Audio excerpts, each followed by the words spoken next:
আসসালামু আলাইকুম। দেখুন আমার বন্ধু আমার উস্তাদজি সকাল সকাল এই থানকুনি পাতার ব্যবহার চমৎকার আয়ুর্বেদিক তান গেছুন। দেখুন তান কীভাবে সিবাইয়া খাইন। ইয়াল্লাহ, তোমরা যদি কিছু কও উস্তাদজি, কেমন অনুভূতি তোমার থানকুনি পাতা খাইয়া? থানকুনি পাতা একটা প্রাকৃতিক মহৌষধ। এই থানকুনির পাতা খান, পানের উপর চাপ কমান। আচ্ছা, তোর আমার মনে হইতেছে তুই এখন ফান খাইবার ইচ্ছা হয়েছিল মনে লেগে তুই থানকুনি পাতার ব্যবহার করতেছ।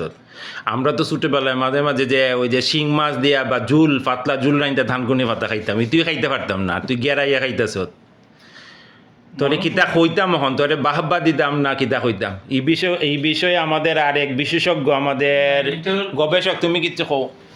আসলে ঘুম থেকে ওঠার কারণে আমার এই বিষয়ে বিস্তারিত বর্ণনা দেওয়াটা খুব এই মুহূর্তে মানে জটিল হচ্ছে। তারপরেও আমি যেটা বলতে চাই যে সুমন সর্বদাই স্বাস্থ্য সচেতন, প্রকৃতি প্রেমিক, এই দুইটার কম্বিনেশন ঘটেছে তার এখানে। এবং আমার মনে হয় যে সে যদি এটা হজম করে ফেলতে পারে তার জন্য এটা ভালো হবে, আর যদি না পারে সেটা তার জন্য অসুবিধা হতে পারে।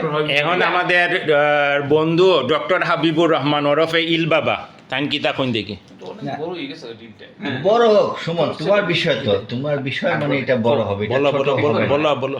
সুমন ছোটবেলা থেকে একজন লৌহ মানব।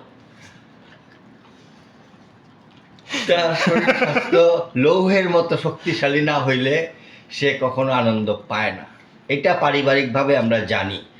এবং হার্বাল খাবার এবং এই পাতা পোতা এইসব না খাইলে সুমন বলছে বডি ফিট থাকে না।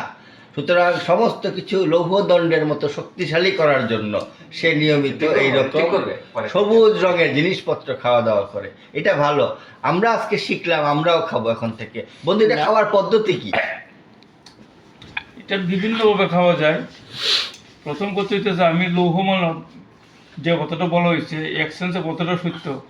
কারণ আমার বন্ধু বান্ধবদের অনেক বিদ্রুপ, উপহাস, এগুলো আমি সহ্য করিয়াও এখন পর্যন্ত আইসত বাচ্চা নানি ঠিক আছে তুই পৃথিবী। বন্ধুত্ব টানে বারবার। আচ্ছা, আর লম্বা করি না, তোমার এই ডায়েট আমার পছন্দ হয়েছে না। সকাল সকাল এই থানকুনি পাতা খাওয়া, বুঝছো নি? বেরি আনহাইজেনিক, এইভাবে খাওয়াটা ঠিক না। অন্যদের মতামত কি জানো? অন্যদের মতামত কি জানাইও। ভালো থাকো সবাই।